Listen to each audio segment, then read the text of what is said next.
Of all the financial titans and philanthropists of the 20th century, none are more complex or mysterious than George Soros. Like Carnegie, J.P. Morgan, and the Rockefellers, he amassed billions through ruthless business decisions, only to turn around and give away most of his fortune to advance his own personal philosophy. He can move world financial markets simply by voicing an opinion, or destabilize a government by buying and selling its currency. He also pledged more aid last year to help people in Russia than the U.S. government did. But now George Soros is worried. He thinks the global economy is coming apart at the seams and that the world needs to be protected from people like George Soros. We may now think that everything is fine, but the fact is that the system is broke and it needs fixing. What you're doing is asking some form of regulation to protect the world against you. Well, I am a player, and I think all players should be regulated. There have to be rules of the game. Take 81,000 to buy 48,000. Buy him 69,000 YUM. Right now, his Quantum Group hedge fund moves $14 billion of rich investors' money around the world every day, looking for profits and answering to no one. Soros makes huge bets on whole countries and economies. Last year, when he saw cracks in the Asia boom, he began selling the currency in Thailand. Traders in Hong Kong followed suit, triggering a financial crisis that plunged much of Asia into a depression. In the last 2 years, you've been blamed for financial collapse of Thailand, Malaysia, Indonesia, Japan, and Russia. Yeah, all of the above. All of the above. Yeah. Are you that powerful? No, I think there's a great misunderstanding. The Prime Minister of Malaysia Yes. Said that the region spent 40 years trying to build up its economy, and along comes a moron like Soros with a lot of money, and it's all over. He called you a criminal. It's easier for him to blame an outside force than to admit that they were mismanaging their economy and their currency. The French finance minister talked about hanging speculators from lampposts. Soros says the Asian currencies would have collapsed even if he hadn't been in the market. They were overvalued. He says people tend to follow his lead because he's been so successful. I think that I've been blamed for everything. I am basically there to make money. I cannot and do not look at the social consequences of what I do. This man is a carnivore of the first order. Jim Grant is the editor of Grant's Interest Rate Observer and one of Wall Street's most respected analysts. He never tires of watching Soros, in part because of the huge bets he's willing to place on his hunches. He has always amazed the people he's worked with at his audacity and his willingness to back up his commitments with enormous sums of money. It causes the blood to drain from ordinary mortals' faces. Like risking $2 billion in Russia. When the Russian market began falling apart in August, Soros was the country's single largest investor. He called the U.S. Treasury and asked Uncle Sam for $7 billion to prop up the ruble. When U.S. officials failed to intervene, Soros wrote a letter to the Financial Times of London saying he thought the Russian currency should be devalued by as much as 25%. A few words from Soros were enough to cause panic selling that fueled the crash. What's it like to have a statement that you make have such serious, grievous consequences? I mean, you can, it looks to me like in a number of situations, you can take a position against a currency or make a statement, and the whole country falls apart. Well, it's a tremendous sense of responsibility, actually. And it's also a humbling experience because I am actually trying to do the right thing, and sometimes what I do has an unintended negative consequence, as it did in Russia. For both the Russian middle class and for Soros, who lost his $2 billion. Whatever his motivations, no one can accuse him of greed. He's backed away from the day-to-day operation of his businesses and is giving away his billions now with the same determination that he made them in places like Haiti, a country that has less money in the bank than he does. Last month, he brought the First Lady with him for a look at some of the projects his foundation is funding. This is Mr. George Soros, and he's going to be helping the hospital. This year, Soros plans to give away almost $500 million around the world.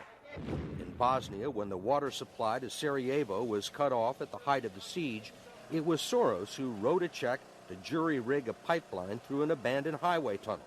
$5 million up front can be more valuable than $50 million a year or two later. Ambassador Richard Holbrooke brokered the peace in Bosnia. At one point, after the Dayton peace agreements in Bosnia in 1995, for a considerable period of time, George had given more money to implement the peace agreements than the U.S. government had. He just could move that fast.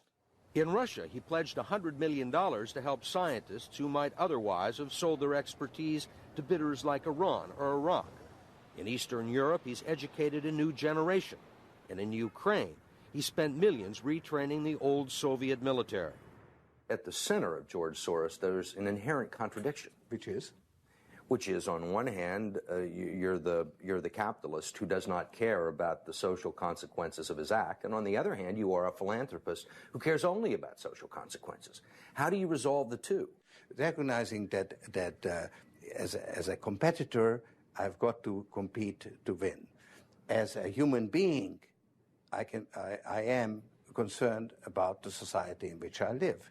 Which George Soros am I talking to now? The amoral George Soros or the moral George Soros? It's one person.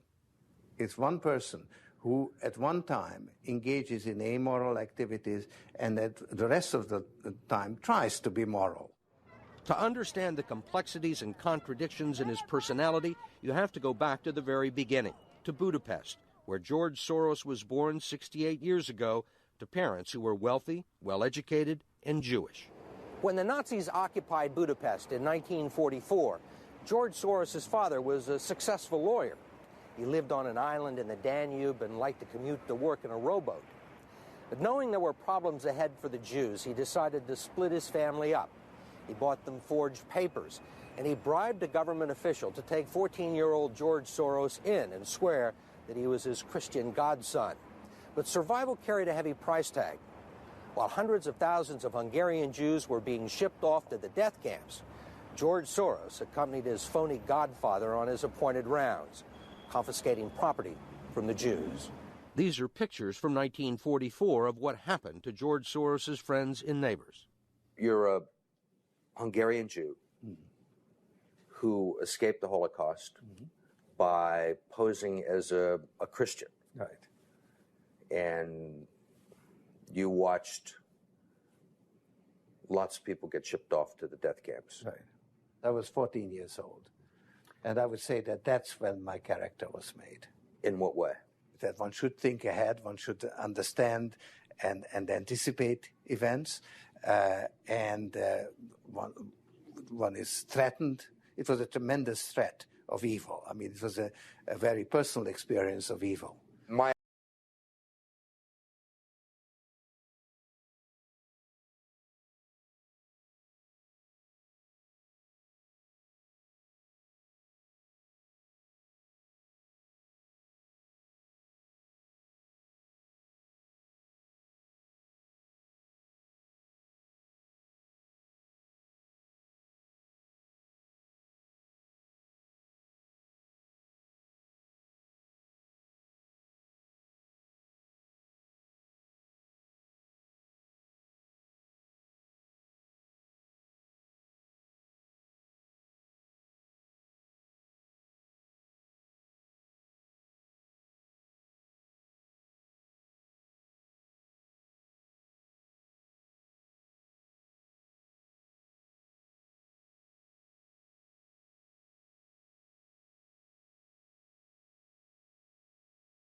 Hello everybody. Hey, I'm sorry I got this problem with the system again. They're trying to mess up my show, but hopefully I get everything okay. And hopefully you guys can listen to me. And basically that was George Soros in an interview done basically a year ago, I believe.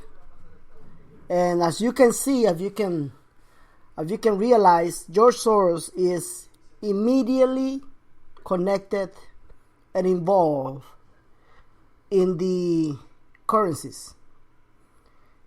He is the one who actually been conspiring against us to revalue. You hear me right? George Soros has been involved in the currency revaluation of Iraq and many other countries. Many governments knows this, and they are aware of the situation.